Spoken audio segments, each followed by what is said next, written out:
I think we all have a friend or friends who swear they didn't really focus too much on their baby's sleep.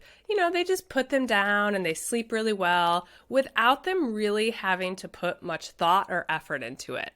I think we also have a friend or friends who have babies who really struggle with sleep despite our friends' best efforts to follow the steps that they read in a book or read online. So why is it so easy for some babies to learn to sleep well and so challenging for others? It's because each of our babies have a different level of natural sleep talent. And that's what we're going to talk about today.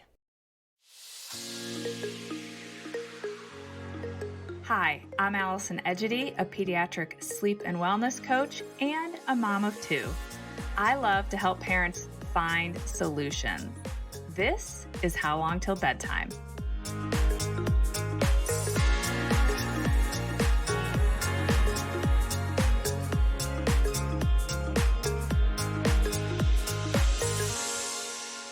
I remember when Addison was 3 years old and we signed her up for this little YMCA soccer season. I played soccer throughout my childhood, so I was pretty stoked to get her going. I remember standing out on that field for multiple Saturdays and being so intrigued by the varying levels of what I would call natural athleticism. Some of those 3-year-olds appeared to have popped out of the womb knowing how to play soccer. Their parents were standing there swearing that they had never done anything or exposed their child to soccer, and here we were watching this child take the ball coast to coast before scoring and doing all the things. And then there were some kids who were fast little runners, but they couldn't really kick or connect with the ball. There were other kids who weren't very fast, but they had a foot on them and they really could connect that eye-hand or eye-foot coordination and kick the ball. And then there were other kids who could barely run and who definitely could not kick the ball. And then the most extreme were those kids who were so not athletically driven that they just refused to get on the field. I found this all very entertaining. This was just watching our natural athletic ability at its earliest stage. A couple years later, I started coaching my daughter's soccer teams. I started helping those kiddos learn how to play soccer and how to build their athleticism. By the time these little kids were 8 years old, those natural athletes were still crushing it. But many of those other kids who had just been working on learning how to play the game, working on learning to run and kick, they were now holding their own, and some of them were really, really great players. Coaching and watching these kids develop made me realize that natural athleticism is kind of similar to natural sleep talent. Some people are born with a great deal of natural ability in the sleep department, meaning sleeping well comes pretty easily to them, just like soccer came pretty easily to some of those 3-year-olds. Other people, however, find sleep really challenging, and in order to get high quality sleep, they legit need to learn how to sleep well. More specifically, how to help their body sleep well. And they have to be pretty consistent about practicing good sleep habits. And just like athleticism, there is a really broad spectrum of sleep talent. The extremes are the babies who sleep well naturally, those friends we have that say, I just put my baby down and they slept. I don't know why people think this sleep thing is that hard with these babies. And then the other extreme are those babies who are really struggling despite the parents feeling like they're doing all the things. And then there's that wide range in between those two extremes. I think understanding that every baby has varying levels of natural sleep talent is important, and it can actually provide some relief. Because despite the best intentions of parents, some babies aren't going to be by the book. They're just not typical in that regard. They are going to truly need to be taught how to sleep well. And they're going to be what I think of as our more sensitive sleepers. These babies are not only going to need to learn the skills we need for sleep, that ability to self-soothe and put themselves to sleep and back to sleep, but they're also going to be more sensitive to their circadian rhythm, the timing of their sleep. They're going to be more sensitive to what happens in the bedtime routine, what overstimulates them versus sets them up to sleep well.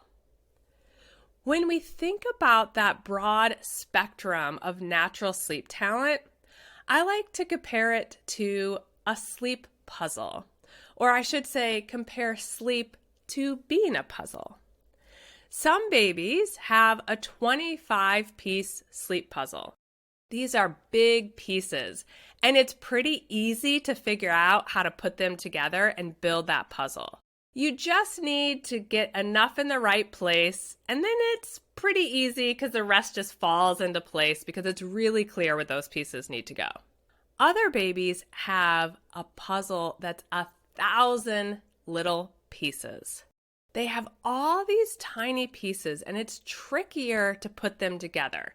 It's trickier to even get that puzzle started, and it's going to take longer to figure out how to complete that puzzle. And then, of course, you have all the sizes in between, the 50-piece puzzle, the 100-piece puzzle, the 200-piece puzzle, the 250-piece, etc. The good news is that I truly believe that all babies, children, and even adults can learn to sleep well. It's just going to take more effort and time to figure out how to put some of these sleep puzzles together. My girls are the perfect example of extremes. They are my best teachers in all things parenting related, and specifically in sleep. Addison, my oldest, who's the inspiration for this business, she definitely had that 1,000-piece sleep puzzle. I had read several books and had many false starts with trying to teach her to sleep well and trying to sleep train her. She just wasn't by the book. And let me tell you, I had tried several books. It wasn't until she was nearly 2 years old and I worked with a sleep coach and then read a lot about sleep and the science of sleep that I realized she has a very sensitive circadian rhythm. For years, she needed a very consistent schedule. She needed to be set up for sleep success. And when she got thrown off, it would take several days for her to recover. But she did learn to sleep well, and I learned how to help her sleep well, and it was a game changer for all of us, and ultimately, I think, a gift for her. Ainsley, on the other hand, is much more naturally inclined to sleep well. She was sleepy through the night at 8 weeks old. And while I certainly handled her newborn sleep differently than I handled Addison's, and I think that helped a lot, there are so many babies that I don't care how perfectly you handled their sleep, they could not be sleeping through the night at 8 weeks. So she has always been the more flexible child around her sleep. She's naturally able to sleep pretty well. She's able to tolerate schedule shifts. She's been able to tolerate later bedtimes from time to time. She can sleep in. She could take longer naps or shorter naps. She just bounced back quickly from anything that was off. She's not a sleep robot, of course. None of us are. But she's pretty darn naturally inclined to sleep well. And Addison and I are jealous of her. I've worked with many babies and children with a wide range of natural sleep talent over the years. My biggest piece of advice is to teach your babies and children healthy sleep habits, but also give yourself grace if it's seeming harder than it was for your siblings with their babies or your friends with their babies who seem to just naturally get it. Every baby and child's path and journey to becoming a, quote, great sleeper is going to be different. And I just want to assure you that it is never too late to teach your baby or child how to sleep well. I work with plenty of 3 and 4-year-olds who have never slept through the night, and we teach them how to sleep well, in part by figuring out what makes them tick, what sets them up for success. And I'm personally another great example. I have struggled with sleep for as long as I can remember. But after truly learning about sleep, I've been able to teach myself how to sleep well. Similar to Addison, sleep is not my most natural talent. I'm fairly sensitive in the sleep department, and I do have to work at it.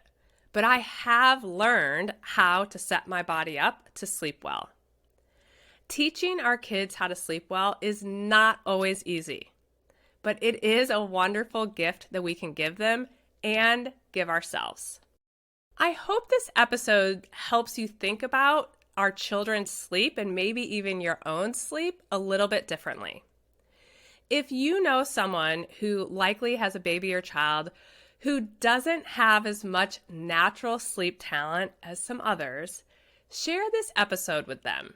I hope it helps them give themselves a little bit of grace, and it may help them understand their child a little bit better. And if you don't already, please like or subscribe to the How Long Till Bedtime podcast. We have been an ad-free podcast this is the 99th episode. And so subscribing will help us be able to reach more parents, which is our ultimate goal. So if you haven't already subscribed, please look for that button now. All right, as always, thanks for listening, and I hope you'll come back next week. Bye for now. Thank you for listening to How Long Till Bedtime. To learn how we can work together to improve your child's sleep, please visit sleepandwellnesscoach.com.